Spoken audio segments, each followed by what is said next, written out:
Hello, students. Had a question out of chapter 7, section 5 on roots. So remember from this section that the square root of 2 is equal to 2 to the 1/2 power. Square root of 5 is equal to 5 is equal to 5 to the 1/2 power. And again, that's because there is an invisible number 2 as the index when we do square roots. If you have cube roots, like this cube root of 5, then that would be 5 to the 1/3 power.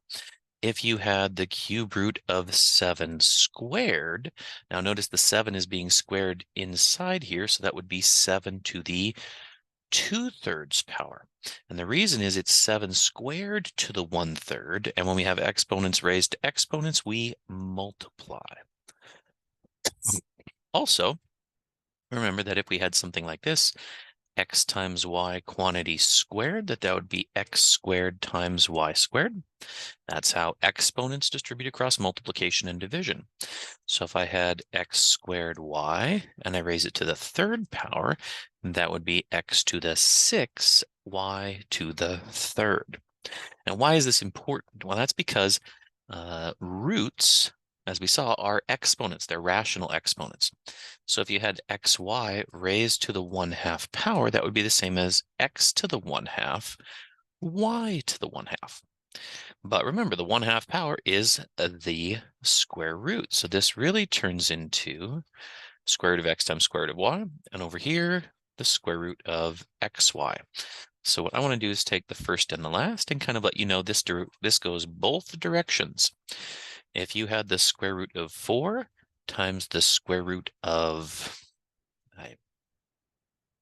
let's see here, the square root of 2, your end result would be the square root of 4 times 2, which is the square root of 8.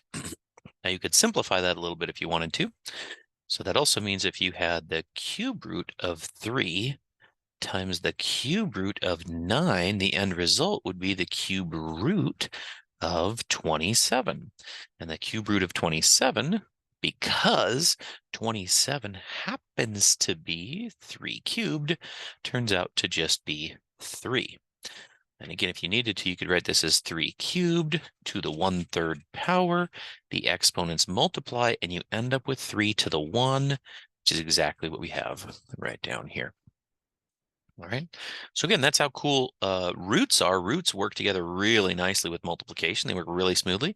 One thing to be aware of, and I'll move to a new page for this piece, is that you do have to be slightly careful if you had a square root of 2 times a 3rd root of 2. Those are not the same index. So I cannot bring them together as we've done in the past. However, you could rewrite this as 2 to the 1/2 times 2 to the 1/3. Nothing wrong with that.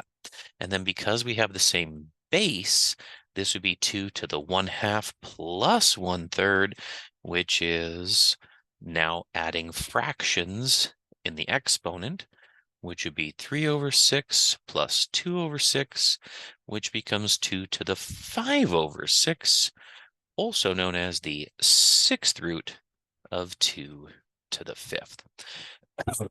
So effectively what we're doing, if you want to kind of shortcut that down here, is what we're saying is we need indexes to be the same. They're not the same, so we floff them. That's really what we're doing. We take this 1/3, we rewrite it as 3/6. I floffed it. So what you get really then is the 6th root of 2 cubed times the 6th root of 2 squared.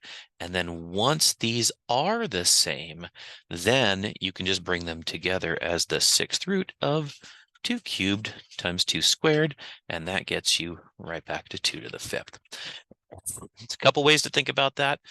If you did, what's the other what ifs? I know some of you are loving the what ifs, but if I had the square root of 2 and the cube root of 3, now we've got other problems.